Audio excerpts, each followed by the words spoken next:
अस्सलाम वालेकुम, मैं हूं आपका दोस्त मियां मोहम्मद अरसलान। आप देख रहे हैं अरसलान टेक यूट्यूब चैनल। कैसे हैं? उम्मीद है खैरियत से होंगे, ठीक ठाक होंगे।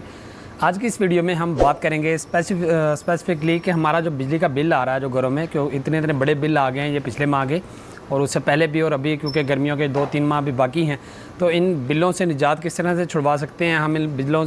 बिलों में बचत किस तरह से ला सकते हैं। क्योंकि आपको पता है कि हुकूमत पाकिस्तान ने माशाल्लाह से वैसे भी कोई कसर तो नहीं छोड़ी हुई गरीबों को खून छोड़ने में। जो मिडिल क्लास भी अब तो खैर वो गुरबत की लाइन से भी नीचे जाने के चक्करों में पड़े हुए हैं। तो क्योंकि ये जो गवर्नमेंट की एक पॉलिसी है, गवर्नमेंट का जो एक रूल है कि जैसे ही आपका जो है 200 यूनिट से आपका मीटर रीडिंग जो है वो 200 यूनिट से क्रॉस होती है, तो एकदम ही मतलब कि 200 यूनिट के ऊपर आपका जो बिल आ रहा है वो आपको आ रहा है 3,3500, ठीक है। और जैसे ही वो 201 होता है तो वही बिल आपका 9, 10,000, 12,000 तक चला जाता है, ठीक है। तो उससे हम छुटकारा किस तरह से पा सकते हैं, हम अपनी बिजली को किस तरह से सेव कर सकते हैं, बिजली के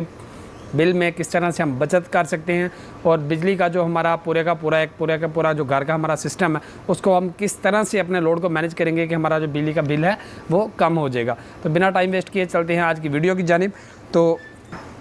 सबसे पहले जो हमारे घरों में बहुत ज़्यादा जो लाइट की कंजप्शन होती है, जो चीज़ सबसे ज़्यादा लाइट को हमारी को इस्तेमाल करती है, वो सबसे ज़्यादा जो मतलब कि हर घर में जो चीज़ें होती हैं उनमें हमारा एक लाल पंप होता है, जो पानी वाला पंप है, जो हम बोरिंग के ज़रिए या सरकारी पानी किसी भी तरह से जो हम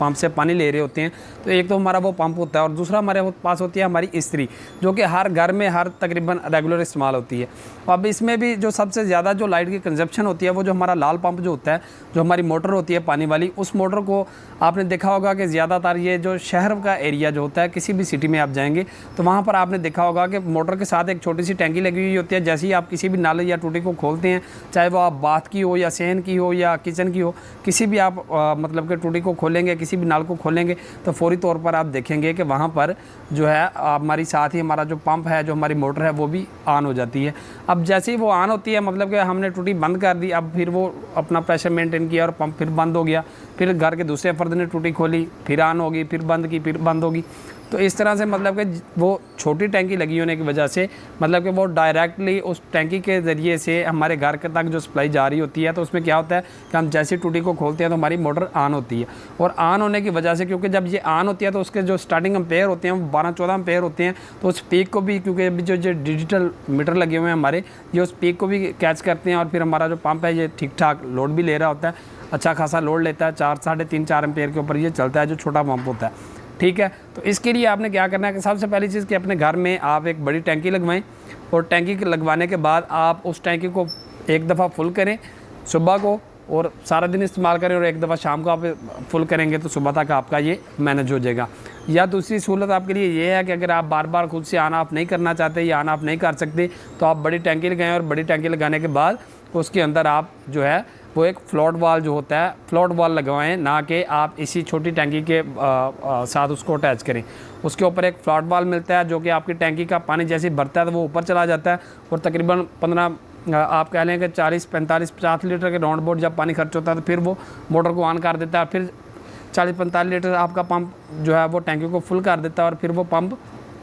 स्टॉप कर देता है। फिर इसी तरह 40-50 लीटर जब पानी यूज़ होगा तो वो हमारा पंप दोबारा से स्टार्ट कर देता है। अगर आप खुद से मतलब कि नहीं बार बार ऑन ऑफ करने की ज़हमत से बचना चाहते हैं तो आप बड़ी टैंकी लगाएं, और बड़ी टैंकी लगा के उसके अंदर ये एक फ्लॉट वाल लगाएं, ताकि आपकी बिजली का जो पंप बार बार आपका स्टार्ट होता है वो जब बार बार स्टार्ट नहीं होगा तो आपका बिजली का बिल डेफिनेटली कम होगा। इसी तरह से जो हमारे पास दूसरी चीज़ होती है वो होता है हमारे घरों में, आपने देखा होगा कि हमारे बहुत सारे घरों में जो पुराने मॉडल के जो यूपीएस होते थे, जो देसी बने हुए होते थे, ठीक है, वो यूपीएस लगे हुए हैं। अब वो यूपीएस बैटरी चार्जिंग के साथ साथ और हमारे घर को इलेक्ट्रिक सप्लाई देने के साथ साथ वो खुद से, क्योंकि अच्छा खासा लोड कंजप्शन कर रहा होता है, तकरीबन 1-1.5 एम्पेयर तो वो वैसे ही ले रहा होता है, बैटरी चार्ज जब कर रहा होता है तो 1.5-2 एम्पेयर पे भी बाज़ टाइम वो जा रहा होता है। जो पुराने हमारे घरों में 1000-1500 वाट के जो हमने यूपीएस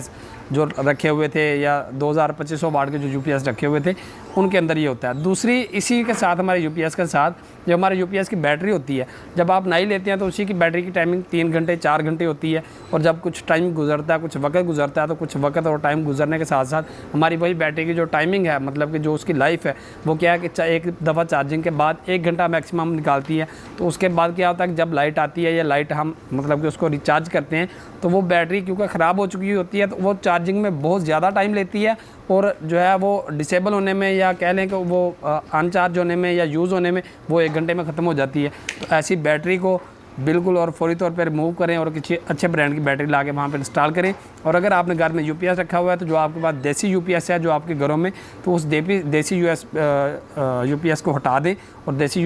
UPS को हटाने के बाद आप वहाँ पर जो अभी मतलब कि होमेज है, कैनवुड है और इस तरह के बहुत सारे और जो इन्वर्टर आ गए हैं अब तो सोलर इन्वर्टर जो हैं, वो कोई सा भी आप लेके आएँ यूनिट और उसको इंस्टॉल करें और उसके साथ अपनी बैटरी मतलब कि अटैच करें। तो इस तरह से भी आपकी बिजली की ठीक ठाक बचत होगी। इसी तरह से जो हमारा तीसरा तरीक़ाकार जो है, तीसरी चीज़ के ऊपर जिस पे हमने बात करनी है वो ये है कि जिस तरह से आपने जब भी हमें बिजली का बिल आता है तो बिजली के बिल की जब आप बैक साइड से देखते हैं तो उसके ऊपर एक उन्होंने नोट दिया होता है, एक मेंशन किया हुआ होता है कि शाम 4 से लेकर रात 9 बजे तक या शाम 5 बजे से लेकर रात 10 बजे तक ये एरिया वाइज डिफरेंस होता है। ठीक है, तो यहाँ तक मतलब कि उस टाइम में जो इलेक्ट्रिसिटी जो कंजप्शन होती है वो पीक पे होती है। ठीक है, मतलब कि बहुत ज़्यादा इलेक्ट्रिसिटी कंजप्शन हो रही होती है और जब आप उसी टाइम में आपका भी कोई हैवी लोड चल रहा है घर में, तो ये जो अभी डिजिटल मीटर लगे हुए हैं ये उस लोड को अलहदा से मेंशन करते हैं, अलहदा से नोट रखते हैं। और जब फिर हमारा बिल बनता है तो वो क्योंकि पीक टाइम में जब हमारा ओवरलोड जब चल रहा होता है या हैवी लोड चल रहा होता है तो उसकी वजह से भी बिजली के जो चार्जेस हैं वो हमें ज़्यादा पड़ते हैं और इस वजह से भी हमें बिल ज़्यादा आता है। तो कोशिश करें कि जब ये पीक आवर्स जो हैं, जब पीक टाइम जो है मतलब कि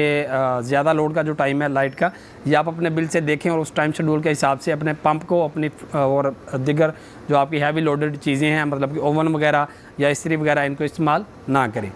और इसी तरह से हम नंबर 4 के ऊपर हम बात करेंगे। नंबर 4 पर जो हमारे पास चीज़ आती है वो है हमारी फ्रिज। अभी हमारी फ्रिज का जो इस्तेमाल है ये डिपेंड करता है क्योंकि अभी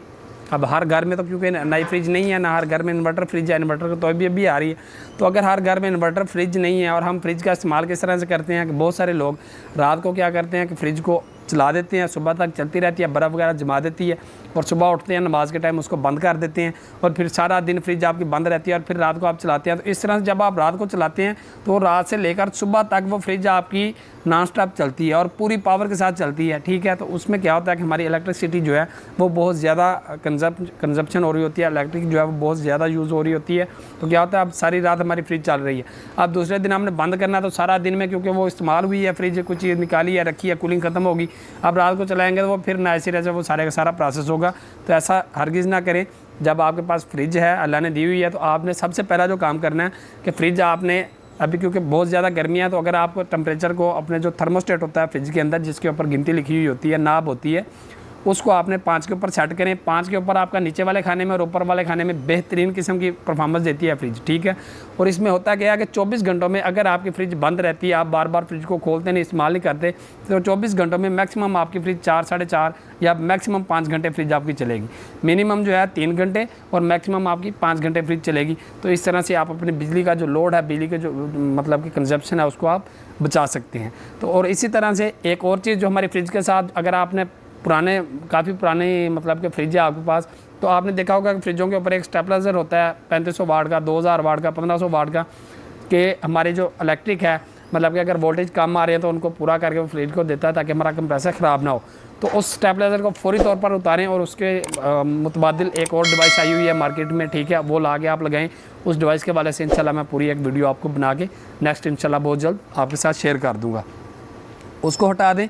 और साथ ही अगर आपको फ्रिज देखें, अभी जिस तरह से मैंने आपको बताया कि आपने फ्रिज का जो इस्तेमाल है, आपने फ्रिज का इस्तेमाल करते हुए फ्रिज को बंद रखना है। आप बंद तो नहीं रख सकते क्योंकि पानी पीना है, बाकी मामलात हैं घर के। तो देखें, अगर आपने सुबह उठ के आपने एक कूलर लें, कूलर के अंदर अगर आपने फ्रिज में 2 बॉल या 3 बॉल बर्फ़ के रखे हुए हैं तो वहाँ से 1 बॉल या 2 बॉल जितना आपका वो कूलर ठंडा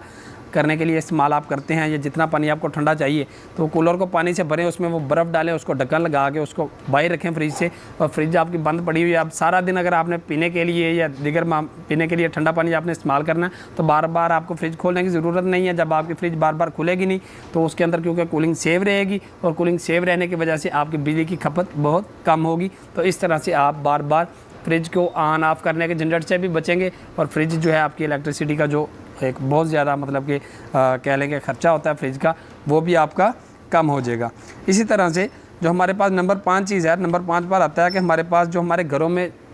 अभी तो क्योंकि शायद ही कोई घर होगा लेकिन एहतियातन मैं आपको बता रहा हूँ कि हमारे घरों में जितने भी बल्ब लगे हुए हैं बल्ब या एनर्जी सेवर, ठीक है, जो पुराने मतलब के दौर के हैं वो बल्ब और एनर्जी सेवर उनको फौरी तौर पर घरों से रिमूव करें और एलईडी बल्ब जो अभी नए आए हुए हैं 10 वाट 12 वाट का, ठीक है, वो आप लाएं और लाकर उस बल्ब को लगाएं। और उस बल्ब के साथ साथ आपने एक बार और करना है कि जो हमारे होल्डर लगे होते हैं वो जो पिन वाले होल्डर लगे होते हैं, क्योंकि वो स्प्रिंग मैकेनिज्म के साथ चलते हैं, क्योंकि वो स्प्रिंग के साथ 2 पिनें अटैच हुई होती हैं। जब हम बल्ब को लगाते हैं तो वो स्प्रिंग के साथ अटैच होने की वजह से बाद टाइम वो लाइट जो है वो फ्लक्चुएट करती है, या वो स्प्रिंग पूरी पावर के साथ बल्ब के साथ अटैच नहीं होता और हमारा बल्ब भी जल्दी ख़राब हो जाता है, या बाद टाइम में हमारा होल्डर बार बार ख़राब हो रहा होता है।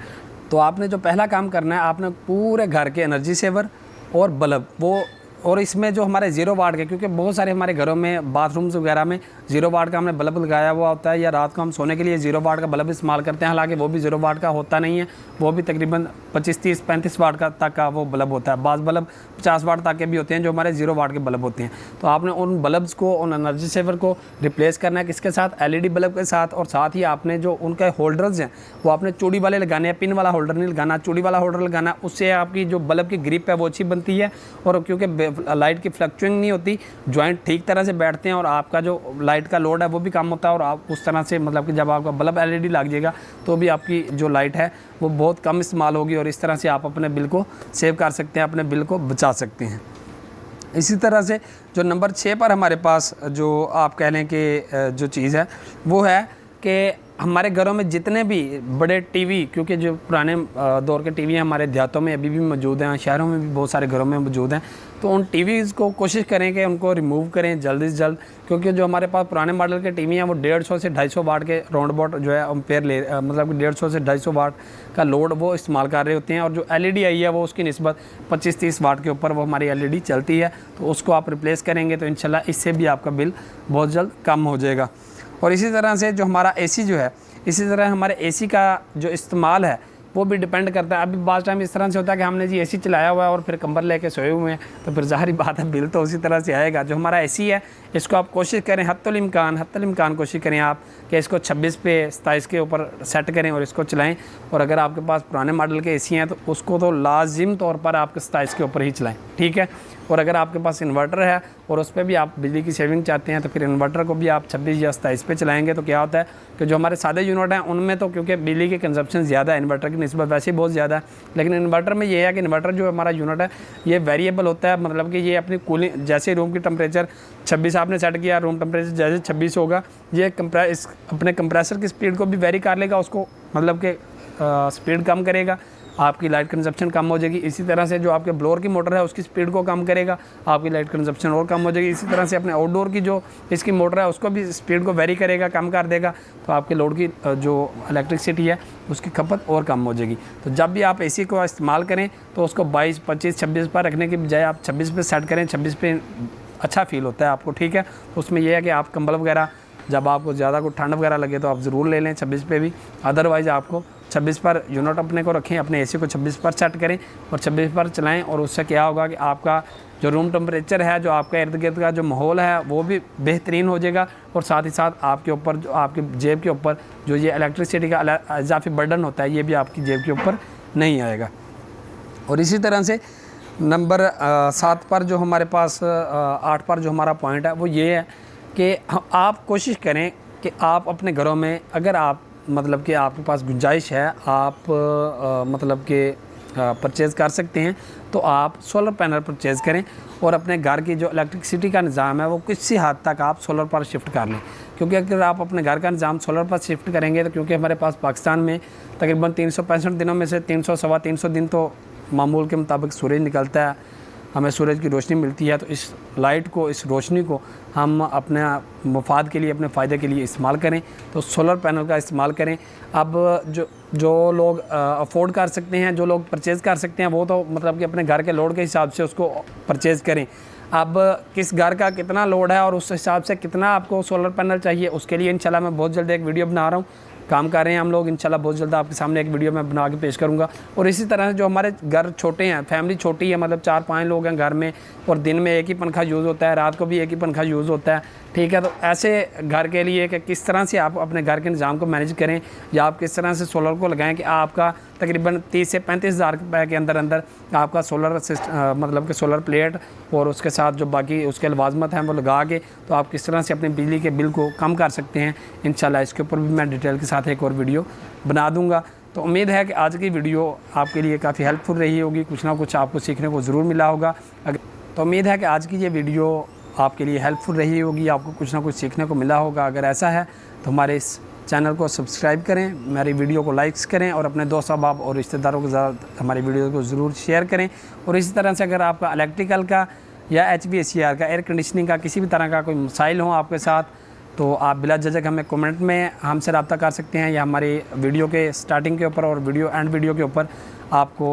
जो है हमारा व्हाट्सएप हमारे स्क्रीन के ऊपर नज़र आ रहा होगा आपको, आप उस पर हमें कांटेक्ट कर सकते हैं। अगर आपका सवाल मतलब कि इज्तिमाई तौर पर कि ज़्यादा लोगों को उस चीज़ के बारे में नॉलेज होना चाहिए तो हम वीडियो के ज़रिए, और अगर इनफरादी तौर पर आपको किसी चीज़ की ज़रूरत है और आप उस चीज़ के बारे में पूछना चाह रहे हैं तो इंशाल्लाह हम कोशिश करेंगे कि फ़ौरी तौर पर आपको जवाब दिया जाए। तो अपनी दुआओं में, नेक तमन्नाओं में याद रखिएगा। मिलते हैं इंशाल्लाह नेक्स्ट वीडियो में। अल्लाह ने के बाद।